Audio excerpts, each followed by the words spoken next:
Welcome back. Great to have you with us on this Tuesday night. You know, just days out from this election day, an incident with a campaign bus on a Texas highway may have veered into a criminal act. It happened Friday as a Biden campaign bus was traveling from San Antonio to Austin. Dozens of vehicles flying those Trump campaign flags surrounded the bus, yelling, honking horns. People on the bus were apparently rattled, but no one was hurt. President Trump tweeted that the drivers were patriots and did nothing wrong. A Biden campaign staffer said the drivers tried to run the bus off the road, and Joe Biden repeated that claim. Two very different descriptions there. So now the FBI apparently investigating. There were several social media posts with video of this caravan. Our team put together a little montage from one of the drivers and candidates' reactions. Take a look. Did anybody see the picture of their crazy bus driving down the highway? They're surrounded by like hundreds of cars, and they're all Trump flags all over the place. What a group. I'm about to run out of gas, which I'm sure some of you would love. Look at that. Oh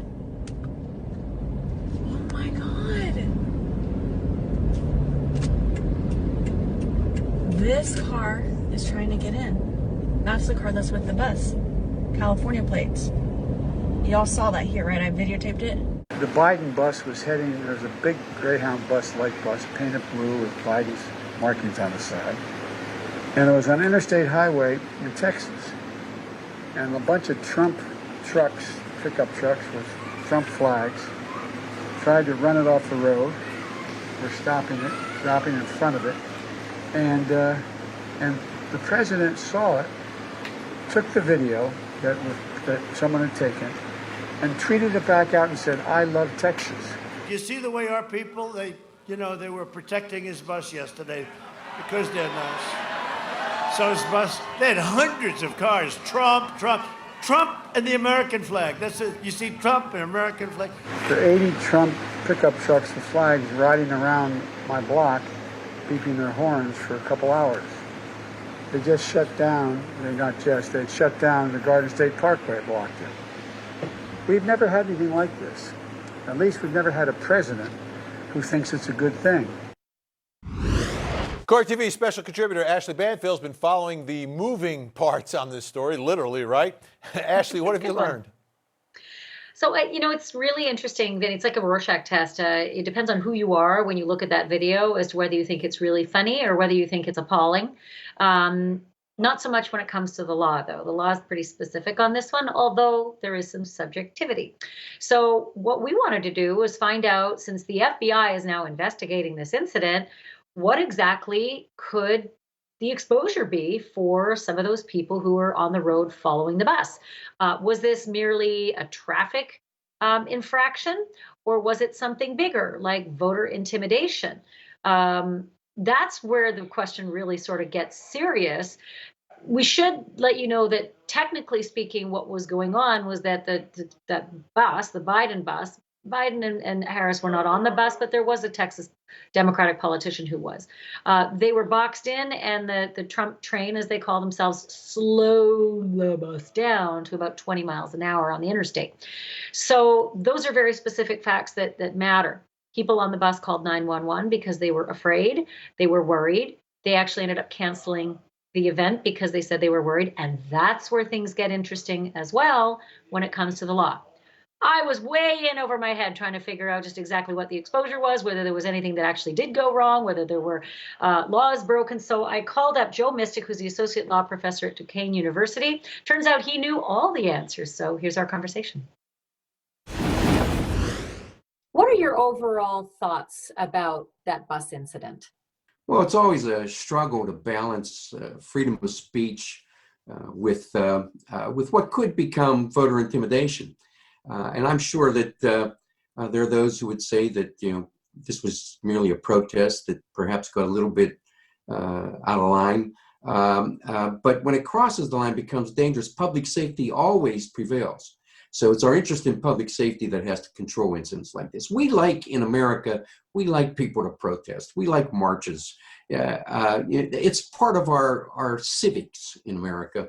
But when they get out of control, someone comes close to being injured, and this could have been disastrous, actually. You have a busload of people, and then you have these trucks and other vehicles zooming around it.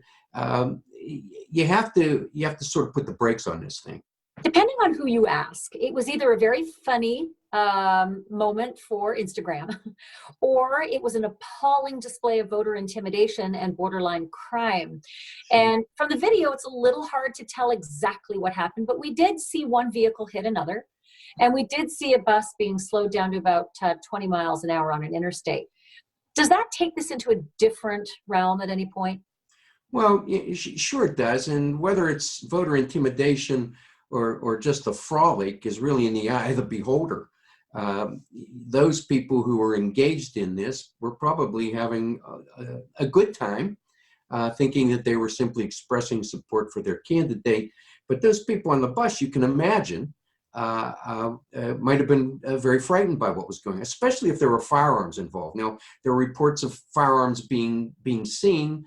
I can't believe that no one has any video of this yet, because there seems to be video of everything, and that may be determinative at some point.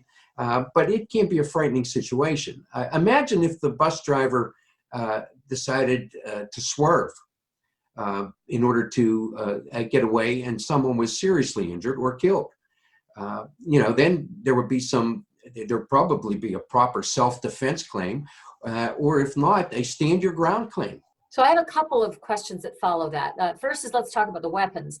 Yes, I heard the reports about the weapons, but no, I didn't see video yet of weapons, but the FBI is investigating.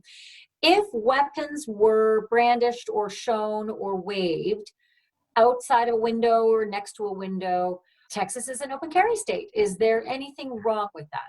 Pennsylvania has a standard that's very subjective as to what constitutes voter intimidation. So if, for instance, someone's at the polls with an AR-15 on his or her shoulder, and a voter says, look, I'm frightened here. I'm afraid to go in here to vote. That's probably enough. It's a subjective standard. Does that voter feel intimidated? So, you can claim I have a Second Amendment right, but when it comes to the right to vote, that really prevails over everything else. So interesting you should mention that, because those campaign staffers who were on the bus called 911 and said that they were fearful. So is that combination now the subjectivity of a judge if it ends up in a court? Sure, it'll be a matter of evidence, of course, matter of testimony. You'd look to see if there is any video, and if a reasonable person would think that that's reason to be frightened, that should be sufficient. What about the notion that the campaign event itself ended up being canceled? The organizers of the Kamala Harris event saying that it was too dangerous. They felt that safety was at risk. Well, that again would be a matter for the finder of fact. But if we're looking at this subjectively, if those people on that bus were frightened to go forward with their plans to have their own rally, to exercise their own free speech, that would be pretty important testimony, and it could carry the day. So you think that the Trump supporters who were in the pickup trucks who surrounded that bus could be in trouble? Certainly, they could be in trouble. We have a lot of experience in this country with fringe actors sort of hijacking our freedoms to protest and march and demonstrate. And it happens on both ends of the political spectrum. But you can't let that occur, because what we're protecting is the freedom of speech. So if there is a problem from fringe actors in events such as this, you really have to address it, because you want to protect the right for other folks to protest peacefully. If those parading vehicles with the flags had surrounded any other kind of vehicle that was completely unmarked and had nothing outwardly to do with the campaign, how would that have differed? It's just in terms of the exposure of the people in that caravan. Well, it would take them out of the realm of voter intimidation, out of the realm of a civil rights violation of some sort, because there's not political speech involved here, and they're not trying to suppress political speech, and it could be treated as a more of a garden variety crime that's related to some sort of road rage or some incident on our highways. Let's talk about the robocalls that have been going out. Listen, you and I have been around the block. We've been through a few elections, and we know that this is kind of what happens. The robocalls go out and they try to screw up people's voter plans. But this one has been different in the last couple of weeks and months. There's a campaign across the country that the FBI is investigating regarding robocalls going out and just telling people, stay safe, stay home, not mentioning the election. So you could argue that they're mentioning COVID. I mean, this is very, very sneaky. Yeah, it seems to be designed perfectly in the event that you have to raise a defense. Saying just that in general terms, if I were on the defense side, I might very well make a claim that they were encouraging mail-in voting as opposed to in-person voting. I might. I'm not sure that would fly, but that very well could be the case. Joe, what's your biggest concern about true democracy prevailing in this election? Well, I think we were most concerned, those of us who do this a lot, we're most concerned about the threat of violence, that physical intimidation at polling places, and we've not seen a lot of that. I mean, this is, at least as of this hour, a pretty fine example of democracy in action.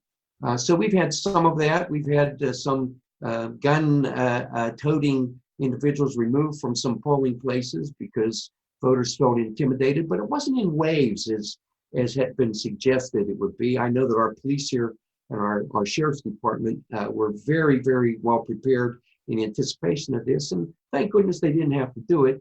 I think at the end of the day, we want a victor and a loser, and we want a concession so that we can have a peaceful transition, and that's really what's at stake here. And thank God you and I are not talking about pregnant, dimpled, or hanging chads. Oh.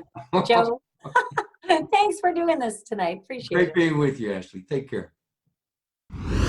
Okay, so Vinny, just regarding what Joe was saying, intimidation and the possibility of people showing up at the polls and scaring people, we haven't had a lot of that, thank God. Keeping your fingers crossed that everything continues to, unfold smoothly across the country. I can tell you this, though.